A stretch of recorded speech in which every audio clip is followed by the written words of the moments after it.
Hello students, welcome to physics class. Students, आज हम यहाँ पे बीएससी फाइनल ईयर का टॉपिक कर रहे हैं, नेक्स्ट यूनिट थर्ड का। ठीक है, हमने क्यू वैल्यूज जो है वो कर ली थी। आज हमारे पास आता है एक्सोर्जिक एंड एंडोर्जिक रिएक्शन आता है। ठीक है, इसको हम डिस्कस करेंगे कि ये क्या चीज़ है। इसके लिए सबसे पहले आपको क्यू वैल्यू वाला टॉपिक समझना बहुत जरूरी है। जो हमारा लास्ट जो आपकी वैल्यू आई थी उसको समझना बहुत ज्यादा जरूरी है। ठीक है, क्योंकि अगर आपको वो पूरा फॉर्मूला जो लास्ट में क्यू वैल्यू आपके पास आई थी अगर वो पता है तो ही आप इसको कर सकते हो। ठीक, अब मैं एक बार इसको थोड़ा सा ओवरव्यू बता देती हूँ इसके अंदर जो हमने वहां पे किया था। देखो, इसके लिए हमने क्या किया था। अ, हमने एक पार्टिकल माना हुआ था रेस्ट के अंदर। ठीक है, यहाँ से हमने कोई भी आपका बम्बार्डिंग पार्टिकल या प्रोजेक्टाइल लेके आए थे एक्स एक्सिस के अलोंग। जैसे ही ये इसके साथ बम्बार्ड कर रहा था तो उसने एक तो हमारे पास हमारा प्रोडक्ट निकाल दिया और साथ में एक क्या निकाला था, आपका आउटगोइंग पार्टिकल निकाला था। तो जो रेस्ट में था उसको मैंने कैपिटल एक्स से डिनोट किया था। ठीक है, और जो मेरा प्रोडक्ट बना था उसको मैंने कैपिटल वाई से डिनोट किया था। जो मेरा पार्टिकल जो मैं इसके साथ लेके आ रही थी ताकि ये रिएक्ट करवा दे, उसको मैंने नाम दिया था कि ये मेरे पास ए है। और जो आउटगोइंग पार्टिकल है उसको हमने नाम दिया था बी। ठीक है, उसके बाद आपने इसको बताया था कि जो क्यू वैल्यू होती है एक्चुअली में वो वैल्यू क्या है आपकी, कि कितनी एनर्जी एब्जॉर्ब या रिलीज की है आपके किसी भी पार्टिकल ने जब आपकी रिएक्शन हो रही थी। ठीक है, रिएक्शन हो गई तो कितनी रिलीज करी, और रिएक्शन हो रही है उसको करवाने के लिए कितनी एब्जॉर्ब की गई। ये दोनों ही चीज कौन बताता है, क्यू वैल्यू बताता है। ठीक है, किसकी, आपके न्यूक्लियर रिएक्शन की। तो अगर इस तरीके से हमने किया था तो इसका मेथड हमने बताया था कि इसको हम मास के कॉरेस्पॉन्डिंग और आपके काइनेटिक एनर्जी के कॉरेस्पॉन्डिंग बता सकते हैं। अगर हम काइनेटिक एनर्जी के कॉरेस्पॉन्डिंग इसको बता रहे हैं तो हमने कहा था कि ये तो रेस्ट में है तो इसकी कोई वेलोसिटी नहीं है, इसीलिए इसकी काइनेटिक एनर्जी तो जीरो हो गई थी। ठीक है, अब आते हैं वाई की भी काइनेटिक एनर्जी है और आपकी आउटगोइंग पार्टिकल की भी काइनेटिक एनर्जी है। और जो आपका incident particle that means projectile है उसकी भी आपकी क्या है, काइनेटिक एनर्जी है। तो इसके बेस पे मैंने आपको बताया था कि काइनेटिक एनर्जी कैसे फॉर्म में होती है, कि आउटगोइंग पार्टिकल की काइनेटिक जो हमारा प्रोडक्ट बना है उसकी और आउटगोइंग पार्टिकल की काइनेटिक एनर्जी में से सब्ट्रैक्ट करते हैं प्रोजेक्टाइल की। ठीक है, तो यहाँ पे हमारे पास क्या आया था, E Y plus E B minus E A. ठीक है, आपने इस पूरे को आपने मोमेंटम कंजर्वेशन की हेल्प से X axis and Y axis पूरा सॉल्व किया था। सॉल्व करने के बाद आपने उसको ई वाई यानी कि प्रोडक्ट के केस के फॉर्म में लिख लिया था। तो आपके पास सारी वैल्यू जो आई थी वो आपकी बी और ए की फॉर्म में आ गई थी। ठीक है, बी और ए की फॉर्म में आ गई थी, राइट। तो जो हमारे पास वैल्यू आई थी इसके अंदर वो आपकी आई थी Q is equal to E A small M में, यानी कि आपका इसका रिजल्ट डिवाइडेड बाय आपका capital M Y minus one, plus में आपने सबने लिखा हुआ है ना वो जो कॉस बीटा की फॉर्म में आता है जिसके अंदर आपने ये बताया था कि ये वाला एंगल हम कितना मान के चल रहे हैं, आपका अल्फा। और ये एंगल कितना मान के चल रहे हैं, आपका बीटा मान के चल रहे हैं। ठीक है, तो अगर आउटगोइंग पार्टिकल को मैं इंसिडेंट की क्या करवा दूं, परपेंडिकुलर ड्रॉ वो करवा दूं कि ये परपेंडिकुलर मूव कर रहा है, तो कॉस बीटा कितना हो जाएगा हमारा वहां पे नाइन, बीटा हमारा 90 हो गया तो कॉस 90 कितना हो गया आपका, जीरो हो जाएगा। ठीक है, तो वो वैल्यू आपकी जीरो हो गई थी तो ओनली दो टर्म्स आपकी बच गई थी, बी की एंड ए की। अब हम चलते हैं अपने टॉपिक की तरफ जो हमें अब करना है। इतना तो आपको आई थिंक समझ में आ गया क्योंकि आप कर चुके हो।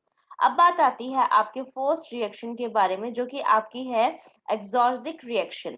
एक्सोर्जिक रिएक्शन के अंदर बेटा हमारी एनर्जी लिबरेट होती है किसी भी रिएक्शन के अंदर। ठीक है, इसको करवाने के लिए हमें किसी भी टाइप की एनर्जी की जरूरत नहीं है, ये रिएक्शन करवाता है और एनर्जी को लिबरेट करता है।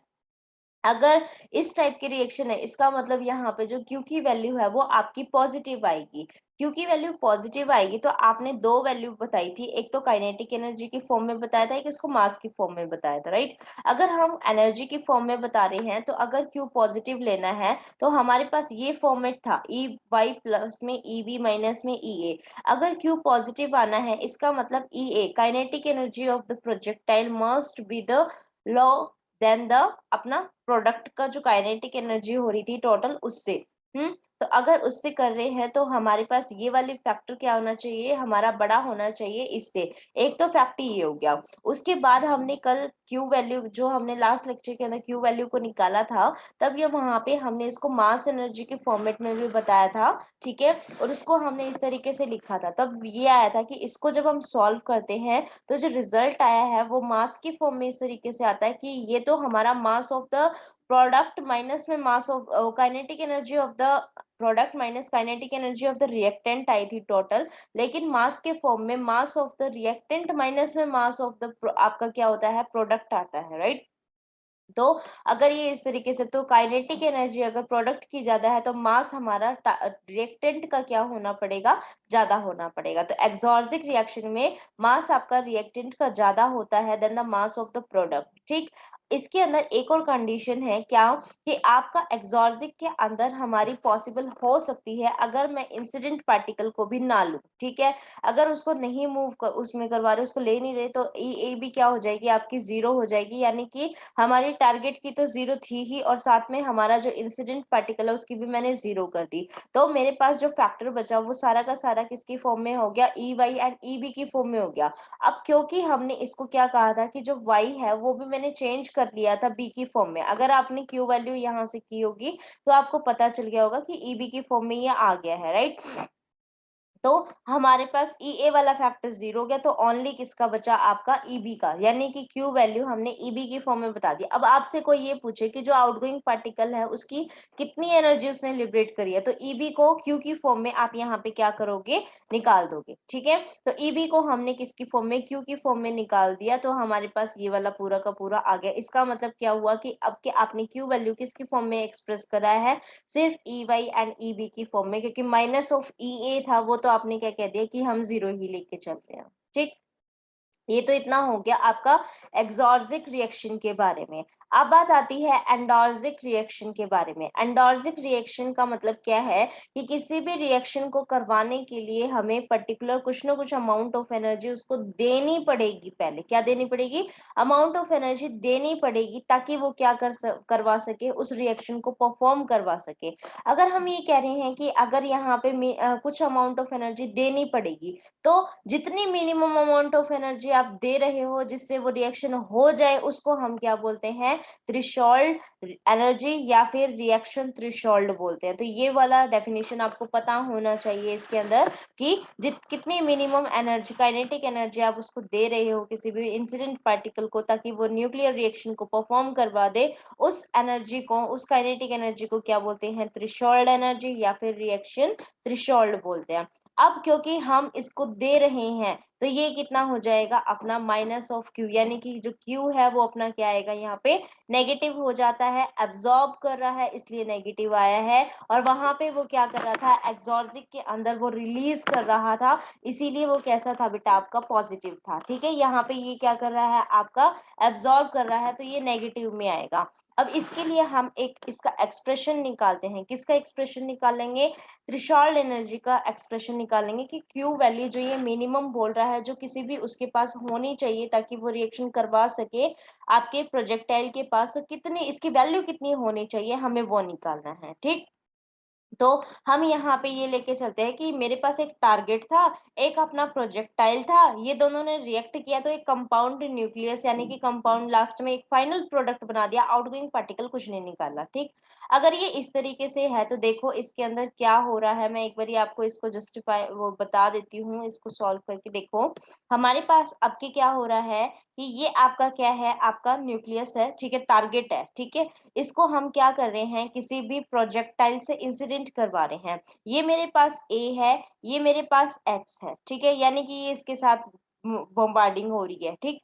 अब जैसे ही ये दोनों रिएक्ट करा तो इन्होंने क्या बनाया, एक बड़ा कंपाउंड पार्टिकल बना दिया जिसको हम सी बोल रहे हैं। ठीक, अब ये कह रहा है कि अगर इस तरीके की रिएक्शन हुई तो ये तो मोशन में था ही नहीं, किसमें था, ये रेस्ट में था, किसमें था, रेस्ट में था, ये किसमें था, मोशन में था। अब हम क्या कर रहे हैं, न्यूक्लियर रिएक्शन आपने जब क्यू वैल्यू निकाली थी, एक तो उसको एनर्जी की फॉर्म में लिखा, दूसरा उसको मोमेंटम की फॉर्म में लिखा। अगर मैं इसको मोमेंटम की फॉर्म में लिख रही हूँ तो ये जैसे ही कंपाउंड पार्टिकल बन गया ये भी तो मूव कर रहा होगा, तो इसका मतलब इसका भी मोमेंटम आएगा, और जो आपका प्रोजेक्टाइल था उसका भी मोमेंटम आएगा, और क्योंकि टारगेट को आप रेस्ट में लेके चले हो तो उसका कोई भी मोमेंटम यहाँ पे नहीं होगा। तो कंजर्वेशन लगाएंगे तो आउटगोइंग यानी कि जो प्रोडक्ट फाइनल बना है उसका मोमेंटम इज इक्वल टू किसका रहेगा, आपका रिएक्टेंट का मोमेंटम रहेगा, क्योंकि रिएक्टेंट में टारगेट मेरा मूव नहीं कर रहा था, तो ओनली प्रोजेक्टाइल का ही क्या आ जाएगा, मोमेंटम आ जाएगा। ठीक है, ओनली प्रोजेक्टाइल का मोमेंटम आएगा वहां पे। तो यहाँ पे देखो हमारे पास क्या आ गया, आपका कंपाउंड का इज इक्वल टू किसका आ जाएगा, आपका प्रोजेक्टाइल यानी इंसिडेंट पार्टिकल का क्या आ गया, आपका मोमेंटम कंजर्वेशन आ गया है। ठीक, अब यहाँ से अगर हमारे पास आया है तो हम क्या करते हैं, यहाँ पे mc की वैल्यू हम पुट कर सकते हैं, क्योंकि कंपाउंड का मास किसके इक्वल है, आपका दोनों मास के, टारगेट का मास प्लस में कितना हो जाएगा, आपका जो इंसिडेंट पार्टिकल है उसका मास। तो यहाँ से हम Vc यानी कि जो कंपाउंड न्यूक्लियस निकला है उसकी वेलोसिटी को कैलकुलेट कर सकते हैं, किसके इक्वल हो जाएगा, MA अपॉन में MC, और MC इसके इक्वल था इसलिए हमने इसको लिख दिया। अभी कह रहा है कि जो काइनेटिक एनर्जी है कंपाउंड की वो हाफ mv² हो जाएगा, लेकिन जो इंसिडेंट पार्टिकल है वो भी तो कुछ ना कुछ एब्जॉर्ब करके है। ठीक है, तभी तो उसने उसको निकाल उसको पार्टी वो दे दिया, तो उसके पास कितनी एनर्जी होनी चाहिए, उसके पास इतनी एनर्जी होनी चाहिए। तो ये मिनिमम अमाउंट ऑफ एनर्जी है, जब ये इसको दे दी जाएगी तो ही वो किसके साथ रिएक्ट करवा पाएगा, आपका किसके साथ रिएक्ट करवा पाएगा, आपके टारगेट के साथ रिएक्ट कर पाएगा इतनी एक्स्ट्रा। क्योंकि आपको पता है अगर कोई इलेक्ट्रॉन मेरा उसके अंदर है, ठीक है, किसी एटम के अंदर, तो उसको निकालने के लिए उतनी ही एनर्जी देनी पड़ेगी जितने उसके अंदर की है। ठीक है, तो हम निकालने की ले लेते हैं तो उसके अंदर होने की भी उतनी ही एनर्जी हो जाएगी। अब क्योंकि उसको मूव करने के लिए इतनी एनर्जी जा रही है तो हमने ही तो दी होगी ना ये। ठीक है, और इतनी उसने खुद ने एब्जॉर्ब भी और एक्स्ट्रा कर रखी थी। ठीक है, ताकि वो रिएक्ट भी तो करवा पाए, इतनी तो देनी ही पड़ेगी, इतनी तो उसके पास होनी थी, लेकिन कुछ देनी भी तो पड़ी उस रिएक्शन को करवाने के लिए। वो कितनी दी आपने, क्यू अमाउंट ऑफ दी थी। अब क्योंकि आपने दी है उसने एब्जॉर्ब करी है, इसीलिए इसके आगे क्या है, माइनस ऑफ क्यू। तो कितनी एनर्जी उसने ली है, इंसिडेंट पार्टिकल की काइनेटिक एनर्जी कितनी होनी चाहिए, यानी कि ई थ्रेशोल्ड कितनी होनी चाहिए आपकी, माइनस क्यू प्लस में हाफ ऑफ mc/v² हो जाएगा। ठीक है, यहाँ से आपने Q की वैल्यू निकालनी थी, क्योंकि तो इस फैक्टर को आप इधर लेके आ जाओगे तो minus Q is equal to half of MA/VA² minus में हाफ ऑफ MC/VC² हो जाएगा। ठीक है, यहाँ पे आपके पास VC की भी वैल्यू है, MC की भी वैल्यू है, आप सभी को वैल्यू को पुट कर दीजिएगा और ये फैक्टर आपके पास आ जाएगा। इसको और सॉल्व करेंगे तो हमारे पास कितना आ जाएगा, minus Q is equal to, ये फैक्टर आपने ई थ्रेशोल्ड इस साइड उसमें कर दिया, mx अपॉन में mx प्लस में ma हो जाएगा। यहाँ से ई थ्रेशोल्ड की वैल्यू निकाल लीजिएगा, ये आपके पास आ जाएगी, ये फैक्टर ऊपर चला जाएगा आपके न्यूमरेटर में लेफ्ट हैंड साइड के, तो ये कितना हो जाएगा, minus of Q mx plus में ma अपॉन में mx। ठीक है, ये आपके पास पूरा आ गया। अब ये कहता है स्पेशल केस क्या है, कि अगर हम रिएक्शन के लिए हमारा जो इंसिडेंट पार्टिकल है उसको गामा रे लेके चल रहे हैं, तो गामा रे जो है वो उसका मासलेस पार्टिकल होता है, उसका कोई मास नहीं आएगा, तो ये स्मॉल एम ए किसके इक्वल हो जाएगा, आपका 0 के। अगर ये 0 के इक्वल हो गया तो ये दोनों मास जो टारगेट के थे वो दोनों क्या हो गए, आपके कैंसिल आउट हो जाएंगे, और सिर्फ ई थ्रेशोल्ड किसके इक्वल आ जाएगा, आपका जितनी एनर्जी उसने एब्जॉर्ब करी थी उसके इक्वल आ गया। ठीक है, तो इतनी जितनी वैल्यू थी आपकी वो आपने इसके अंदर बता दिया। तो यहाँ पे हमारा ये पूरा का पूरा जो है आपका क्यू वैल्यू वाला फैक्टर जो है वो कंप्लीट हो जाता है। आप इसको करके आइएगा। Thank you for watching this video and keep sharing with your friends. Thank you.